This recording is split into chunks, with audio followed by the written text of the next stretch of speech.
Good evening. You're listening to The Good Evening Show with your hosts, Henry Van Loon and Adrian Wolfman. With tonight's guests, businessman Melvin McMergeman, live-action role player Brice Tart, and pop-punk icons, the Tough Boys.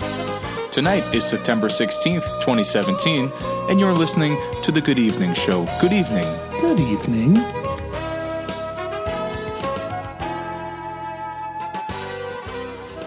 Hey, good evening. Thank you for joining us again for another jam-packed edition of The Good Evening Show.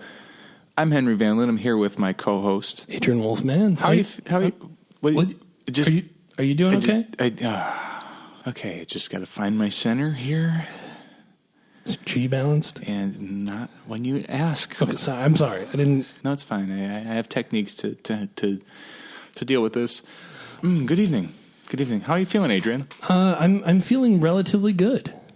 Yeah, me too. So we're twinsies then. Yeah, we're twinning. Yeah. Hashtag twinning. Hashtag twinning. You can find that trending on Twitter. So I'm pretty excited for the weekend here. Oh, yeah? Do you have some big plans going on? Yeah. We're recording the podcast today, which that's always fun. And then tomorrow I plan to listen to the podcast, which is fun. Yeah, that'll be a good time. So I usually have fun with that. How about you? Well, basically all I have planned for today is the podcast. Mm-hmm. And then tomorrow is pretty much just more of the same. Yeah. Oh, you're doing another podcast tomorrow? Yeah, I just started a new podcast. Really? Yeah. It's called Marbles. Marbles, the podcast? Yeah. Well, I would love to actually have you on the show sometime to talk about your new podcast. I don't know if I can fit it in.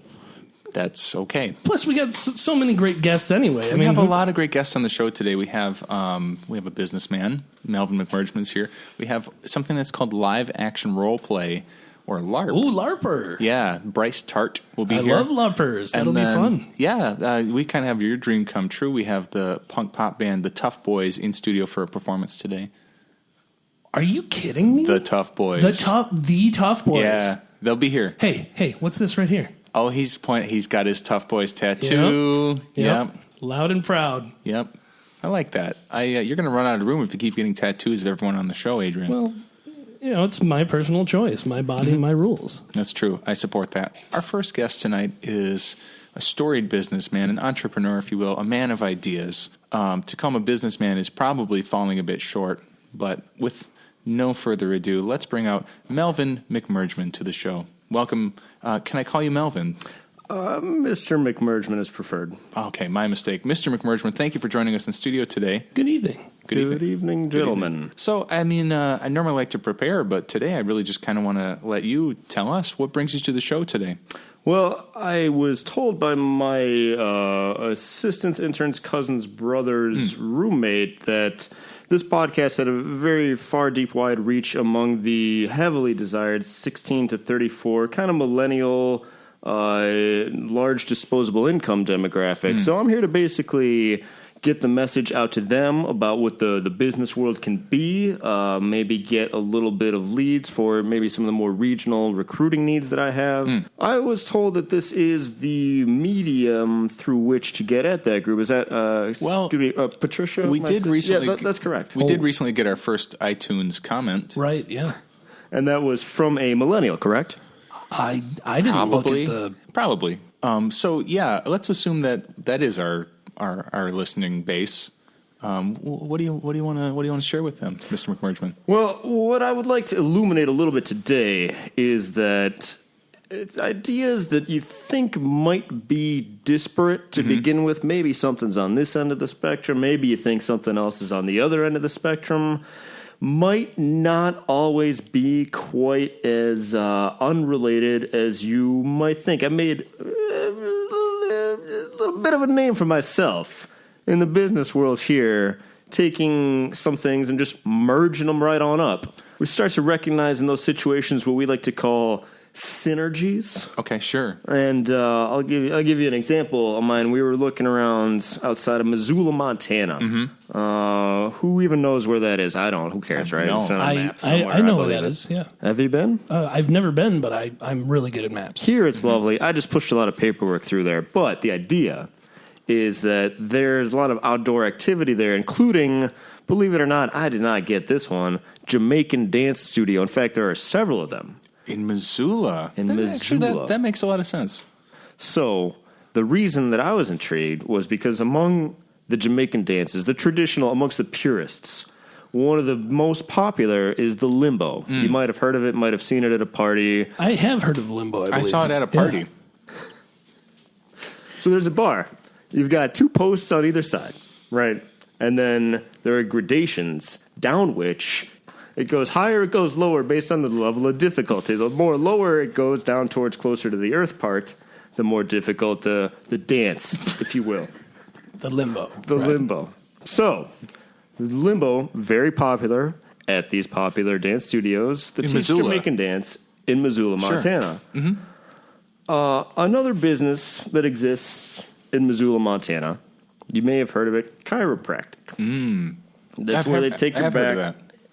Sometimes works. Some people think it's quackery. They're both right. Yeah, that's true. I like chiropractic, and Adrian thinks it's quackery. Yeah, I think it's all just duck business. Today I'm going to talk about the merger and the synergies we realized from taking the Jamaican dance studio limbo business and then across town is the chiropractic office. Take these two strip malls, basically bought them all out so that people could limbo the entire length of the strip mall. Wow. In the process, throwing out their lower lumbar and then send them across town to the chiropractor's office. That guy jacks up his rates for the limboers. And here's the triple kicker, Super McMerge. We bought the gas station in the middle with all these people bouncing back and forth between the limbo dance and the chiropractic heresy. That's one of my favorites. We got the multiple stacks upon the layers of the synergy and the profit margins we realized were... I imagine the people in Missoula would be thrilled. Oh, no, don't tell them. Okay. Of course. Right. So I have to admit, it seems a little strange to take businesses that are so... I mean, I'm not a businessman, but to take these separate businesses and put them together, it seems like really unusual to me. It seems that way. You're absolutely right, Henry. And what I want to do here today is expand your mind a little bit into getting into this positive mindset of, business seems like this, business seems like that over there, but maybe in the middle we can find some common ground and find a way to merge these businesses. Sure. At all costs.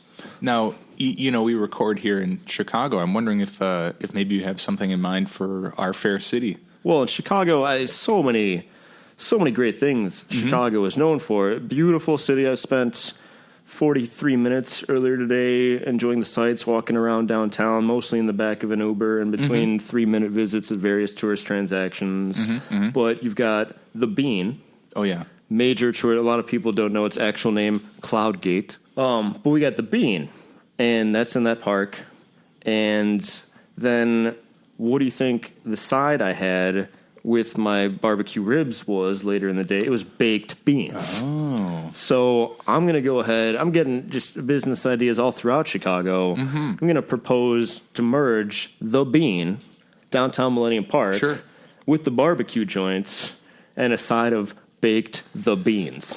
Well, I don't know. Chicago's kind of known for certain things. I don't know if we're really known for beans, are we? That's kind of Boston's thing. I mean, we have like one notable bean. Very notable. The most notable bean there is. It's a big bean. It's Explain, all right. And for our listeners who can't really picture the bean, it's a large bean. It's a bean shaped. It's reflective. You can go under the bean. Yeah, around the bean. You can touch the bean. Yeah. Invokes very strong bean feelings. So maybe it's about time. Maybe Chicago's becoming a bean town. I think Boston, is that the other one you said? Where's Boston. that? I'm unfamiliar. Massachusetts. Massachusetts. That's also in the United States? Here, let me show you on this map. Yeah, Adrian's really good at maps. I just want to point out, it's worth noting. They got a lot of beans there. If you say so. They bake them. So we got to do something different. I just want to say real bake. quick, I'm sorry. Yeah. When you brought in the maps and I said it was dumb to bring in maps for radio, I was wrong. You were right. Sometimes you just got to go with my instincts. You know? Okay. Even if they sound just wrong. So, Chicago baked the bean. I mean, I that could sounds see that. delicious, right? I want some. I'm hungry Are right we now. serving them yet? Do we have any beans? This is exactly the millennial targeted marketing I came here to try to get. I mean, every college kid now wants baked the bean. Yeah, they also like avocados. Well, when on toast, yeah. Yeah. Maybe we should get a more food sculptures in Chicago. I'm sorry, I'm going on a whole other tangent. Okay, we have That's a merger I could get on board with. Merge Chicago with the food sculptures. We get some kind of bacon strip going at the other end of the park. Totally. Some other iconically shaped fruit? A cauliflower tree, a broccoli tree. Absolutely. You know, the famous lagoon that was part of the World's Fair in 1893. Of course, the Legume Lagoon. It writes itself. Yes.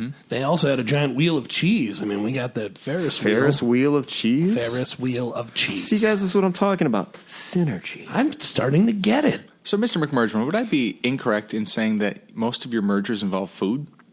You would be incorrect in that, yes. Okay. This is a tangent we've gotten on today, but I like that you guys got to see the creative process of where the merger ideas come from. Absolutely. It doesn't need to be something that makes sense. It can be anything, and you smash them together, and it's going to work with, assuming you have the correct accountants on board. Now, does it always work? Always, every this time. A proven system? There's never been a backfire of a merger? Never in the history of business has a merger backfired. That's incredible. So how do you do that? How do you make sure that, is it about the planning stages, or is it, how do you make sure that these mergers never fail? There's a lot of non-disclosure agreements I've signed up to this point that prevent me from getting into the specifics of how we specifically ensure that, but there are various assurances and insurances against the specifics getting revealed as to why that may or may not be the case at any given time. So, I think you know what I'm saying. Absolutely, I follow. And that I follow too. Yeah, so we're going to post a link on our website for our listeners to be able to sign their own non-disclosure agreements or NDAs, so that after listening to the show, we can just make sure that we're all on the same page. That would be greatly appreciated. I don't want these ideas leaking outside of the non-disclosed disclosure agreement signing disclosure class. That could prove some real difficulty. So please, can we? How strictly can we enforce that? Sure. We can enforce it about as strictly as you can enforce anything on the internet. So I have a quick question, Mr. McMergeman. We know you found success in California. You've had success in Montana. You're talking about branching out here in Chicago. Have you had any notable mergers or synergies outside of the United States? International merging. Well, all right. Again, there's going to have to be strictly under the NDA, but it's all in there. The big project we're working on right now, trying to keep it a little bit under wraps until it's announced more broadly, but we're trying to work on merging 2 countries. Wow. Which would be unprecedented in the history of private mergers. We have a couple candidates. I can't. Should we tell you? So there's a certain peninsula that's lately been a little bit volatile, should we call it, with certain despotic leaders and certain electronics and telephone manufacturing companies, and they've just been at odds. I think I know which peninsula you're talking about. It can't be specific, Sure. but wink, wink. And we're in the advanced stages of talks right now to take all the maps that exist in the world, everything that's been printed to date, all the Googles, whatever kind of paper printed visible thing you have, and remove the line. There's a line in between them now, and we think if we can get that off the map, that these countries will realize the synergies that we know are going to be possible. And, the economies will flourish, the people will be happier, standard of living, median income, infant mortality, all these metrics by which we measure goodness of being are going to go up. So, we're going to tell them eventually, but for now we're working with the mapping authorities. So you're just going to take the line away? The line is due to be erased. They're just taking the line. We're just going to merge them. Once everyone embraces and adopts the McMergeman mindset and accepts that the line is gone, they will act as though the line is gone, and prosperity will follow. See, when I was a kid, I thought it'd be really cool to merge Turkey and Hungary because,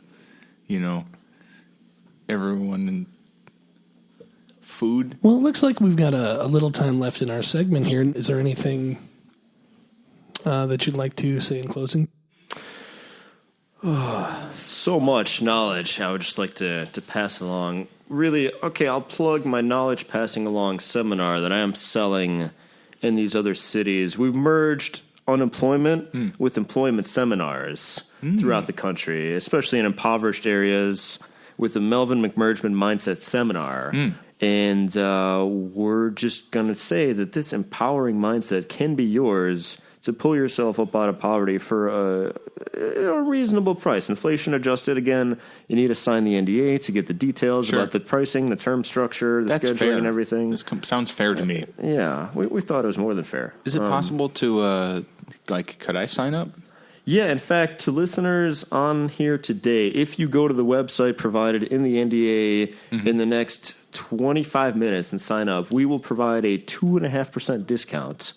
I will say that'll be a little tough for our listeners because we don't go out live. Oh, I'm sorry that's going to expire then. Well, cookies crumble. Yeah, it's fine. You got to break a couple eggs to make an omelet, and then you merge those eggs into that one singular omelet. What was once before disparate eggs now become one beautiful omelet. I see it everywhere now. Mm-hmm. It makes sense. It makes sense to me. I don't think I'll be able to go back. You can't unsee it. Well, Mr. McMergeman, thank you so much for being here today. I feel like I've learned a lot. Mm-hmm. Me too. Absolutely. Thank you, gentlemen, for having me. I'd like to thank businessman Melvin McMergeman for joining us in studio today. Listeners can find out more about the Melvin McMergeman Mindset Seminar in the non-disclosure agreement listed on our website.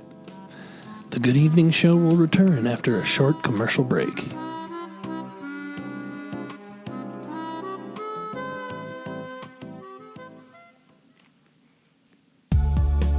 Business, synergy, the future. It's all yours with the Melvin McMergeman Mindset Seminar. Do you want to learn more about sales? Your top line is going to surpass anything it's ever been in the previous 73 quarters. Marketing. Oh, everybody on the street knows your product by name. Management. People, bad ones, fire them. Good ones, retain them. And of course, synergies. Across the value chain, we have realized value that we never thought was possible before. All of this can be yours and more if you sign up for the Melvin McMergeman Mindset Seminar. All participants must sign an agreement. Everyone knows that. Prohibited.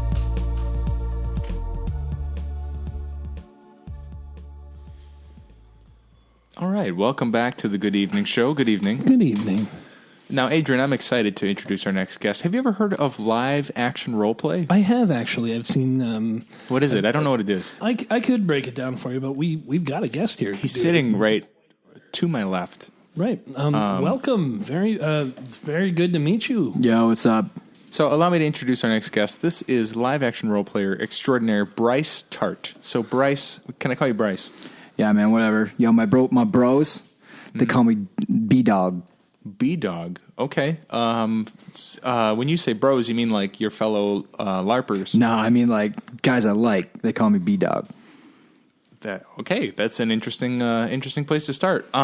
So how did you get into live action role play, Brice? All right, so check it. So I was back at school, like when Mrs. Mulholland was like, Brice, man, you can't just go around beating up kids all the time. And I was like, these kids are nerds, Mrs. M. And she's like, you can't do that. It's not cool. And so I found out that they all go to the park on like Sundays and they just like run around hitting each other with these swords.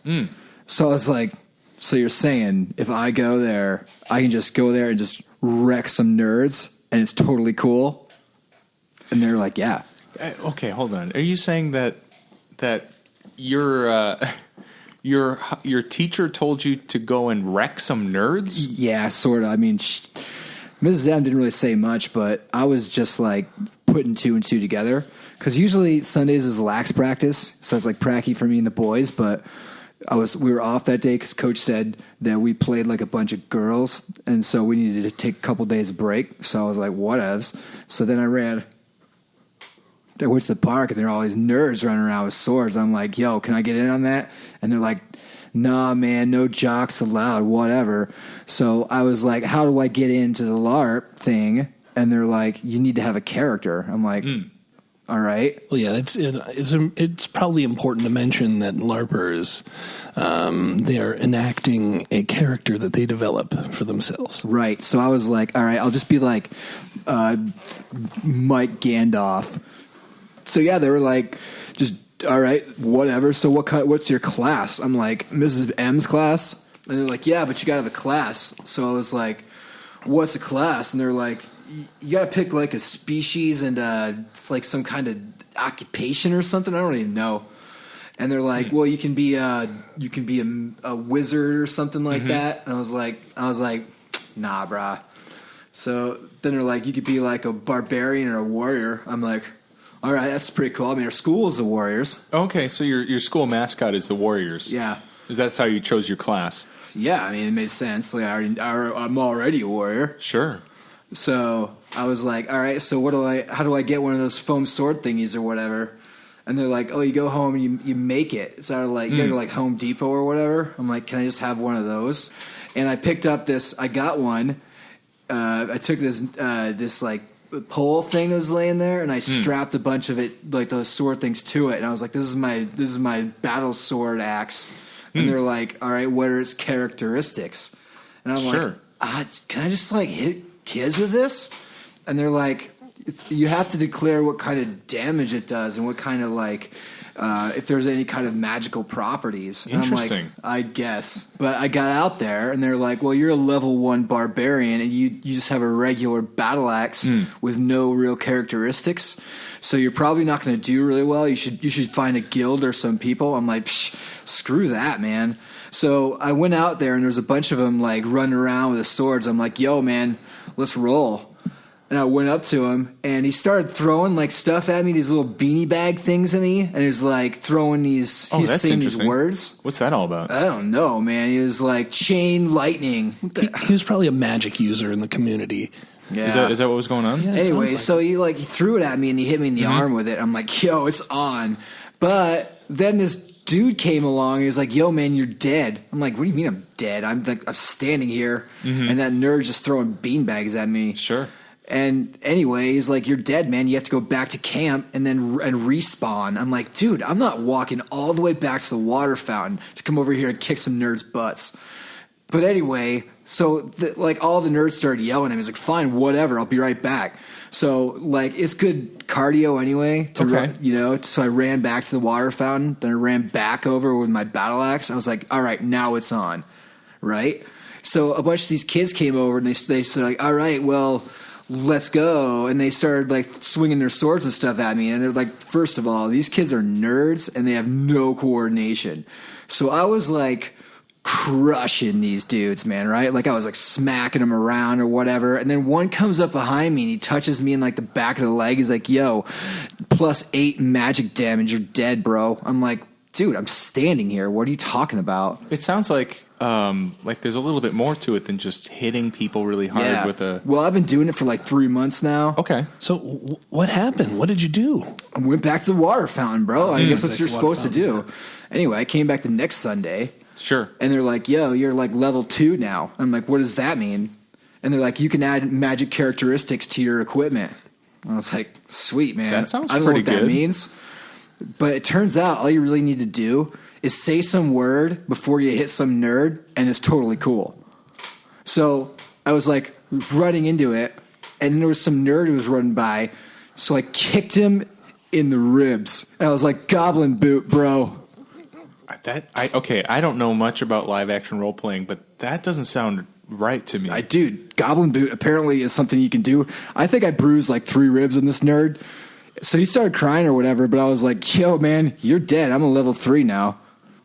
Okay. Well, I imagine after doing this for 3 months, you've probably made some good friends and some close allies. Man, I don't talk to any of these kids, but I do like take one of these kids' math homework. He really helps me out. Okay, so you had like a study group. Harper. So Harper helps you with math. So I don't really like goblin boot him so much because that's good. he does help. That's nice. Yeah, and besides which, I'm like, I found out that if you have one of these other nerds that follows you around all the time, they stop the other nerds from throwing beanbags at you by doing they like throw a plastic bag in the air and say like force shield or something. that sounds like teamwork, almost like you would do on the lax field. Yeah, but these nerds can't even run very far. So like I'm coming after them, and they start running away because they're like, oh, it's that guy again with his battle axe with plus damage. And then they just start running away, and I'm like, bro, you're not gonna outrun me. I play lax. No way, bro. I mean, like one tried to run away, and he's like wheezing or something. And he reaches for his inhaler, and I'm like, what is that? Like a magic fluid inhaler? Sure. And what did he say? He's like, no, it's I can't breathe, bro. I'm like, that's why I'm now level 4. Anyway, I'm a level 4 barbarian that day. Please don't tell me you gave him the goblin boot. Oh, he's already like dying on the ground, so we had to call the paramedics. Oh, that sounds. Is that now, what is it? Is that part of LARP, or is that a? I don't know. They say that they never had to call it before I joined them, but they call it all the time now. So I think it's like it's an asset that I'm bringing to the. It's more physical now, which is probably good for the nerds because they don't even do stuff usually. So I don't mean to sound rude by asking this, Yeah. but how did the other kids feel about you joining their LARP group? Well, the fact of the matter is, I'm now a level 24 barbarian. Okay. Because I've knocked out a ton of nerds. And all of them are following me around being like, yo, can I join your squad guild thing? I'm like, what's in it for me? And they're like, I'll give you my gold pieces and my damsel of dragon whatever. I'm like, what does that mean? It sounds pretty good. Yeah, I guess. And they're like, yo, bro. But they don't say it. I mean, they're like, hey, man, why don't you go ahead and give me your elixir of tonic or whatever? I'm like, sure, dude. So in your exploits as a live action role player, do you have any? Is there an ongoing campaign? Is there what's the overall story? I don't know, man. We're supposed to fight against some kind of necrophilia guy, or what do they call it? I'm really not sure. It's like people. It's a necromancer, I believe. Yeah, that's it. Yeah. I don't know if he like diddles little dead people or something, but he's supposed to be the bad guy. Anyway, necromancers tend to be bad. Yeah. So we're all supposed to go after this. What do you call him again? A necromancer. Thanks, nerd. Anyway, so we're supposed to go after one of these things and attack its dark castle, which is really just the Arby's parking lot. Okay, well, I imagine it takes a lot of imagination to bring LARP to life. All I know, man, is I get to whack some nerds with some like serious foam action, and they fall down and cry. That's like the best part of my day. So when is the big event against the necromancer? It's next Sunday, but I do have a lax game early, so I'll probably have to like come. It's a bit of a problem because I'm like I've been committing a lot of time to pounding nerds. And now I have a tourney game at the same time with a lax squad, the actual cool kids. So I have like an actual tourney to go to, but at the same time, like it's been like a bit of an existential crisis. Yeah, how are you going to choose? Like, what do I like more? Like chilling with my boys playing lax or freaking rocking nerds, man? Like, you know? Interesting. Just one last question. How do your lacrosse teammates feel about live action role play? Have they? Yo, bro, I've been trying to get them into this. I'm like, check it out, bro. You can just show up at the park, freaking narc on some of these dudes, man. Like, really get in them, and no one says anything. Like Mrs. M would all be like, "Oh my God, Brice, stop beating up the nerd." Except here, it's like, yo, I'm goblin booting these kids, man. Like. Threw the G boot out at one of them, and then another one I was like, yo, Dracula punch. I punched him in the teeth. That sounds terrible. It was cool, man, because apparently when you're level 24, you can have like multiple magical whatevers. So I'm like G booting and dragging and like Dracula punching everybody.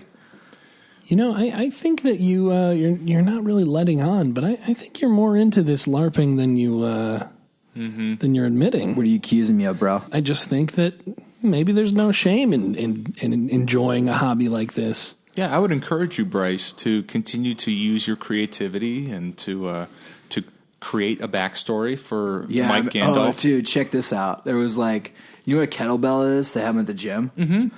Dude, yeah, a lot of people like to talk about that. Dude, I wrapped it in foam wrap and I started chucking it at these nerds, man. Like, it's like a bowling ball for nerds. They went down so hard. That can't be. That's creative. That's creative. They can't have allowed that, though. That's creative, but it's dangerous. What are they going to do? Their dads are all nerds, too. All right. Well, Brice Tart. You can catch Brice Tart and the rest of his lax crew as they deal with the necromancer at his dark castle, a.k.a. the Arby's, in town here. Any words of wisdom for our listeners if they're interested in getting into LARPing, Brice? I mean, you got to hit the gym first before you get out there, because I'm going to wreck you if you're not ready for it. We'd like to thank our guest, Brice Tart, LARPer extraordinaire, and apparently pretty robust lacrosse player, for joining us in studio today. We'll be right back after a short message.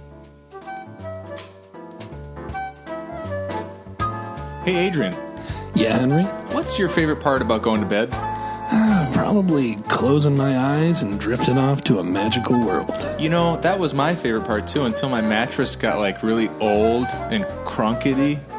Crunkety, you say? And now I need a new mattress. It's not fun. No, you're wrong. It is super fun, thanks to Dino. Dino? That's right. Dino. What's that? That's the mail order mattress that fits inside of an envelope. An envelope? Yeah, it's actually the size of a postage stamp. When you go to Dino.com and you order their patented one-size-fits-all mattress, it'll arrive in 3 to 5 days in a single envelope. You simply open the envelope in your bedroom, add water, and you have a full-size from twin to California King mattress. Yeah, wet mattress. Well, that's true. You know, that's how people like to sleep in parts of the world.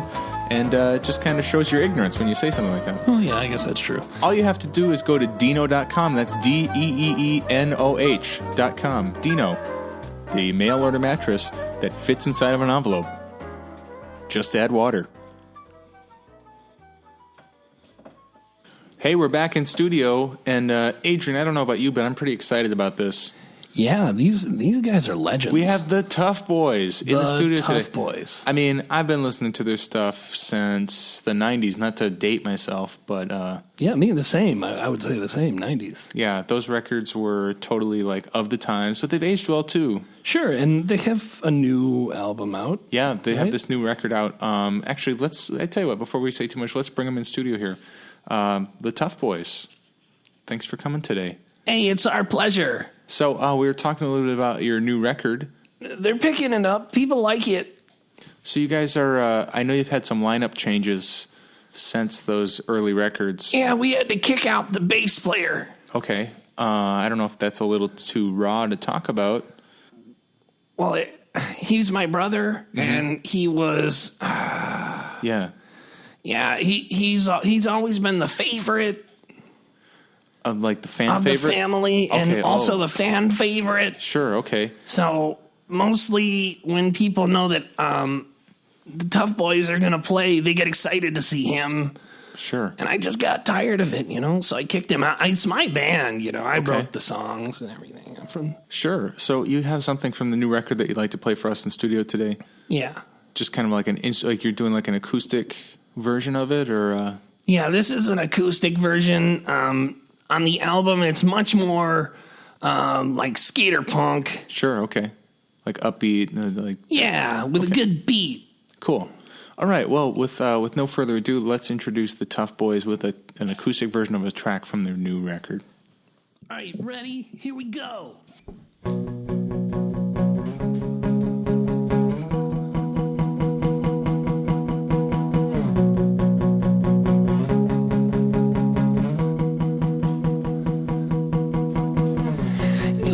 Me to apologize, but I'm not gonna. You say that it's all my fault. Well, I don't agree. Normally when people talk to me, I only listen if they say nice things. If they say nice things about me, wanna talk to me unless you're gonna say nice things. All right. That was wonderful. Thank you. That's the lead single from your new record. What's the name of that song? That one is called Acid Eyes. Acid Eyes. Okay. Yeah, it's from the new album. It's all about songs that I wanted to write back when my brother was still in the band, but he told me I couldn't. Okay. A little bit autobiographical? Yeah, this one's not about a girl. Okay. So, most of them are. Just kind of like universal themes. Yeah, like about partying and drinking too much and falling off your skateboard. Sure. Just timeless. Yeah. We have some time if you'd be willing to do one or two more with us. I can do one more. I'm going to have my drummer, Charlie. He's here. He's going to sing backups on this one. All right, here we go.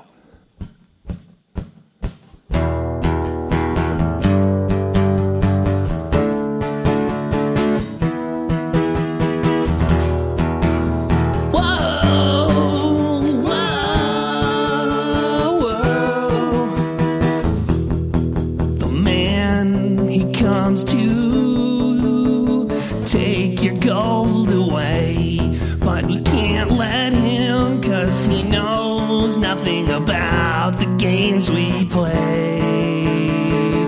The games we play. The games we play. The games we play. We're gonna play the games. The games we play. That was called The Games We Play Are Not the Kind That Your Father Would. It's beautiful. It's not supposed to be beautiful. It's supposed to be stirring. I know you guys have some deep cuts that you've been bringing back on the tour. Is that hard to do without your brother on stage with you? No, it's pretty easy. I mean, he was the real singer in the band, and he sang so pretty. But that's not what music's about. What's music about? Music's about expressing your inner pain and turmoil. Okay. And you don't want to.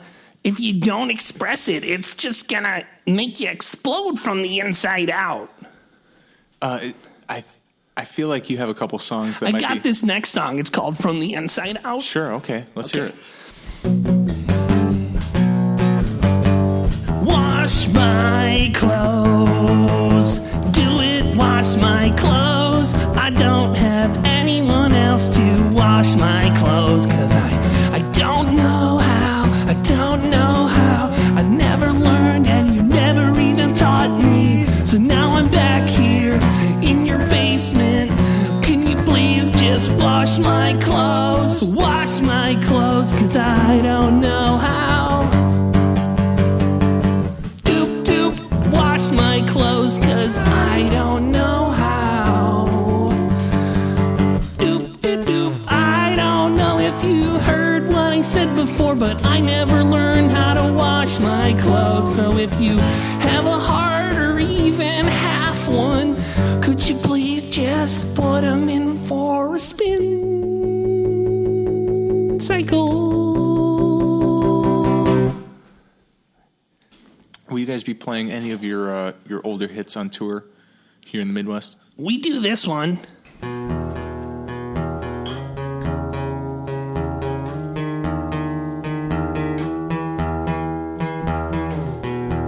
Madam, I'm Adam. Do you know what that means? 'Cause I don't.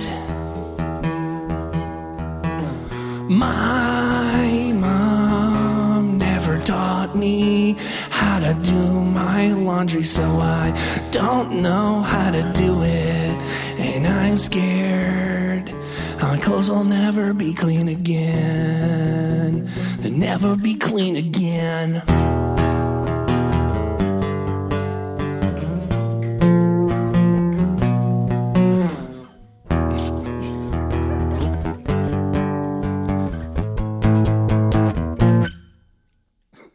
That's beautiful. I'm sorry, maybe I'm using the wrong adjective here. That's an older song, I think, from one of the early records. Yeah, that's a classic. So, are you guys touring as just a duo right now, guitar and drums? Well, we're still boys, and we're still rough and tough. The Tough Boys. We're tough. Absolutely. I can tell you guys are still wearing like skater clothes and you look pretty rough and tumble. I have a deal with Billabong, and they make all my clothes for me. Now, your last record was only available for purchase at Pacific Sunwear. Is that true for this record also? This one is going to be at PacSun, and it's also going to be at Billabong. Okay. The storefront outlet. It's a Billabong outlet store. This is a classic one we do on the tour. It's about ladies. All right, I think I know and this girls. song. I think I know this song.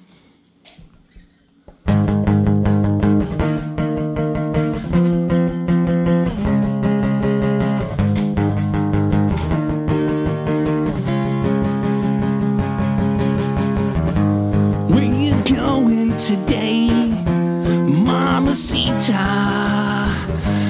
I wanna go there too, 'cause you're such a good-looking girl. Where are you going tomorrow? Can I go there too? I'm not a stalker, I swear, but I sure dig you. I sure dig you. Will you go with me to the prom?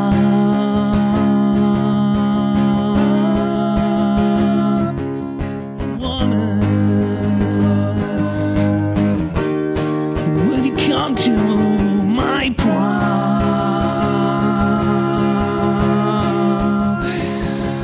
You're friends with my mom, so come to the prom. I know you clean my house, and you don't do it for free.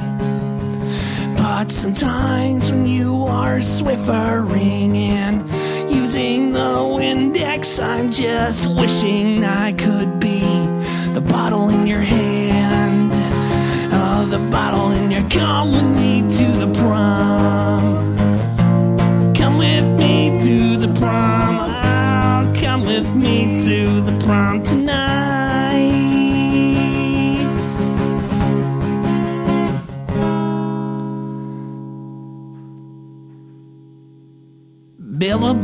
Billabong. All right, ladies and gentlemen, the Tough Boys with an in-studio acoustic performance in support of their new album. And I'm sorry, what was the name of the album? The album is called Don't Look at Me. All right, Don't Look at Me in stores. You can get it at Billabong Outlet, also at PacSun. The Tough Boys. Where can we catch that was you? really great. Where can we catch their next show, Adrian? Well, it says here their list is Louisville. Louisville. Okay. Louisville. What's I guess we could look up the venue on your website. Yeah, we're at the Murky Porridge. The Murky Porridge in Louisville. Yeah. I've heard of that place. You've heard of this place? I'm trying to be a good host. Okay, Sure. Here. Yeah, the Murky Porridge in Louisville is where you can catch the Tough Boys, pop punk icons. I'd like to thank all of our guests today, Adrian. We had businessman Melvin McMergeman. We had LARPer / kind of a bully. He seemed like a bully, not too nice of a gentleman. Live action role player Brice Tart, and of course the in studio performance from the Tough Boys. That's Tough it. Boys. That was not what I was expecting. It was a little bit different. a I little hate to dated. say I was a big fan of their bass player. Yeah, that's kind of who I thought we were getting. I didn't realize that he was not part of the band anymore. Well, But that's okay. thank you for joining us on the Good Evening Show, and good evening. Good evening.